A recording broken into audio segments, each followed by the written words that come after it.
Have you ever wondered why some people can handle stressful situations better than others? The answer lies in understanding the concept of the window of tolerance. This intriguing term, born out of the field of psychology, provides a framework for understanding how we respond to stress and trauma. Now, you might be asking, what exactly is this window of tolerance? Simply put, it's the zone of emotional and physiological arousal where we are best able to respond to the demands of everyday life. When we're within this window, we're in a state of optimal functioning.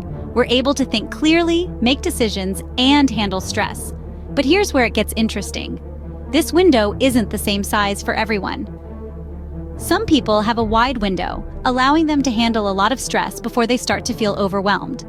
Others have a narrow window and might feel overwhelmed by situations that others would consider only mildly stressful. Why does this matter? Well, understanding your window of tolerance can be a crucial step in overcoming trauma. Traumatic experiences can shrink your window, making it harder for you to cope with stress. But by recognizing where your window is and learning strategies to expand it, you can start to regain control. This isn't just theoretical.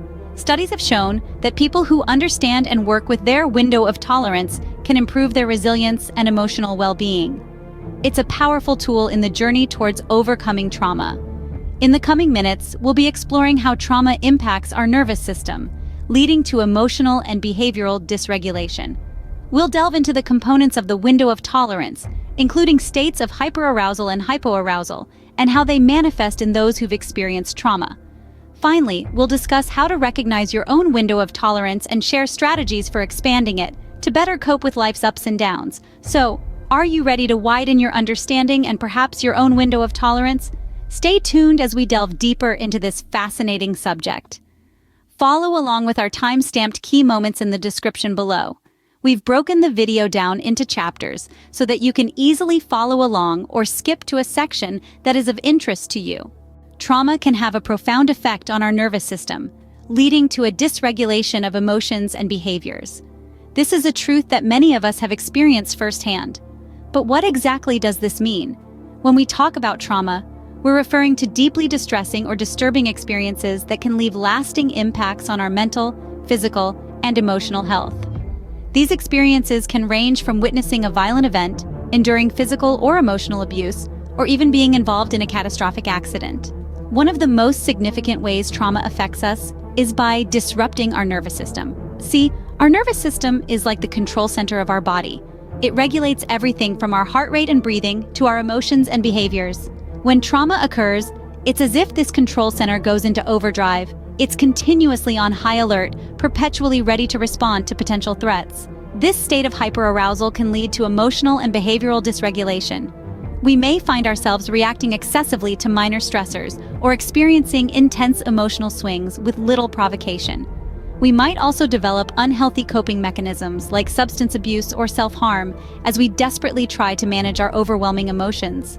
On the other hand, trauma can also lead to a state of hypoarousal, where we become emotionally numb or disconnected from our surroundings. It's as if the control center of our body has switched off, leaving us feeling flat, unresponsive, or even paralyzed with fear. In both cases, our window of tolerance, the optimal zone of arousal where we are able to function most effectively, becomes narrower. We are less able to cope with stress, less able to regulate our emotions, and less able to engage with the world around us in a healthy, productive way. This is why trauma can be so debilitating. It's not just about the distressing experience itself, but also about the long-term impact on our nervous system and our ability to manage our emotions and behaviors.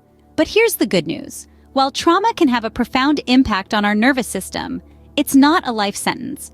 With understanding, awareness, and the right strategies, we can retrain our nervous system and expand our window of tolerance. We can learn to manage our reactions to stress, to regulate our emotions, and to engage with the world in a healthier, more productive way. So how can we better manage our emotions and behaviors in the face of trauma? This is where the window of tolerance becomes crucial.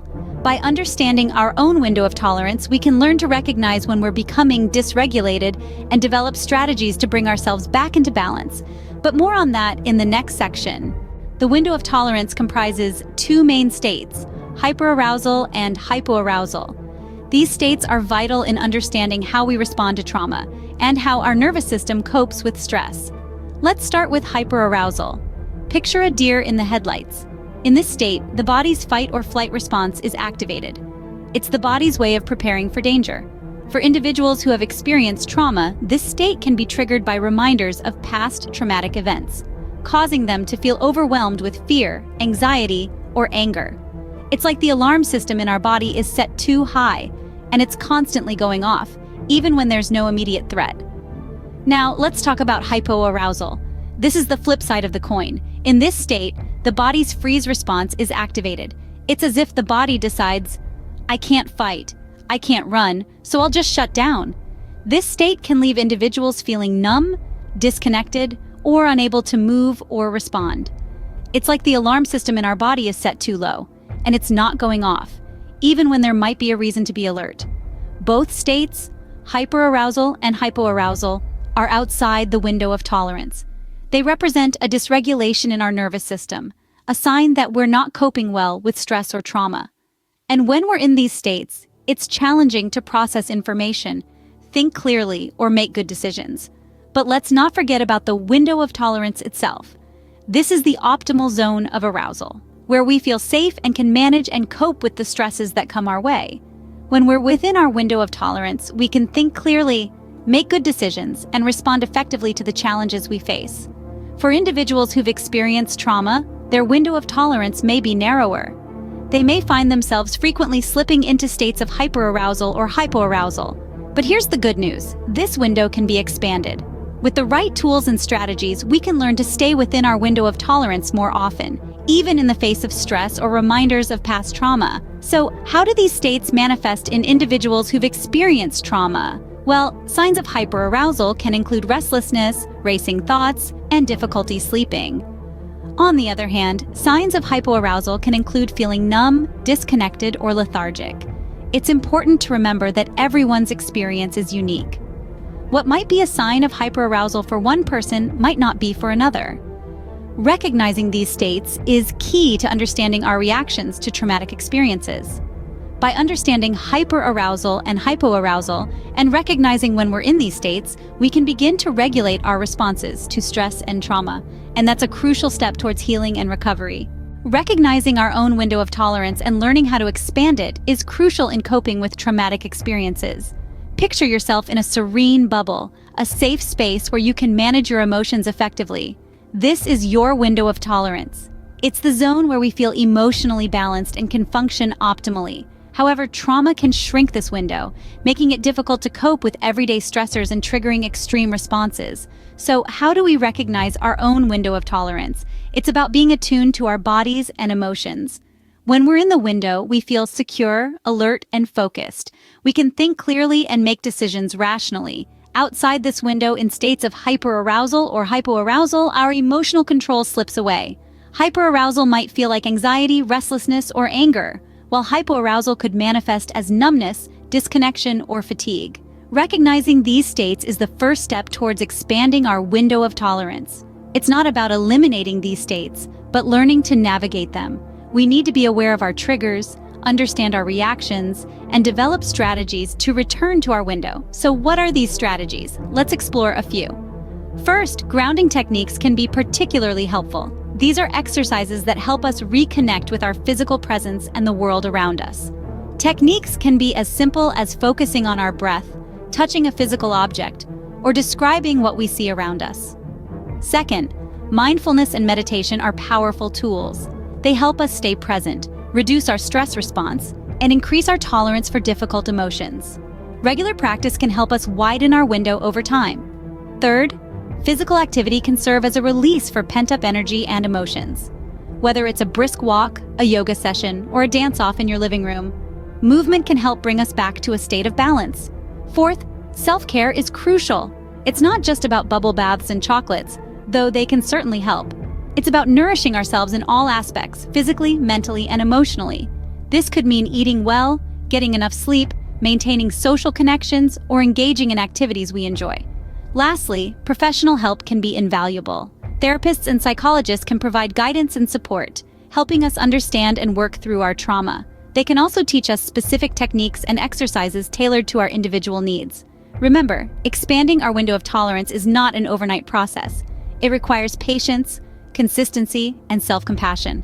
We may stumble and fall, but each time we pick ourselves up, we learn a little more about ourselves, and our window expands a bit further. And as our window of tolerance grows, we find ourselves better equipped to cope with stress and trauma. We become more resilient, more adaptable, and more in control of our emotions. We can face life's challenges with a stronger, steadier hand. So, let's embrace the journey of self-discovery and growth. Let's recognize our window of tolerance, expand it, and reclaim our emotional balance. It's not just about surviving trauma, it's about thriving in spite of it. Expanding your window of tolerance can lead to better emotional regulation and a healthier response to stress. The window of tolerance is a powerful tool for understanding and overcoming trauma. In our journey today, we've explored the profound impact of trauma on our nervous system, leading to emotional and behavioral dysregulation, and how the concept of the window of tolerance aids in navigating these turbulent waters. The window of tolerance, remember, is that optimal zone of arousal where we are most capable of effectively and comfortably dealing with the stresses that come our way. It's where we feel safe, where our emotions are balanced, and where we can respond to life's challenges with a clear mind and a calm heart. We've delved into the components of this window, the states of hyperarousal, a state of high stress, anxiety, and overwhelm, and hypoarousal, a state of disconnection, numbness, and feeling shut down. These are the extremes that those who have experienced trauma can often find themselves swinging between, making it difficult to stay within the optimal zone. Recognizing your own window of tolerance is a pivotal step towards healing. It's about developing the self-awareness to identify when you're slipping into hyperarousal or hypoarousal, and the self-regulation skills to steer yourself back towards the center. It's about understanding that it's okay to not be okay, and knowing that with time, patience, and practice, you can expand your window of tolerance. Strategies for expanding your window of tolerance, such as mindfulness, grounding techniques, and therapy, are not just tools for coping with trauma. They are a means of reclaiming control over your emotional world, of fostering resilience and growth in the face of adversity. In conclusion, the window of tolerance is more than just a concept. It's a roadmap to understanding ourselves better, to healing, and ultimately, to overcoming trauma. It's a testament to the strength of the human spirit and our capacity to adapt and overcome. Remember, your journey to overcoming trauma begins with understanding your own window of tolerance. Let this be your guiding light as you navigate your path to healing. Like and subscribe to join us on a journey of discovery as we seek to understand the fundamental aspects of human behavior, emotions, cognition, and relationships. Stay curious, and until next time.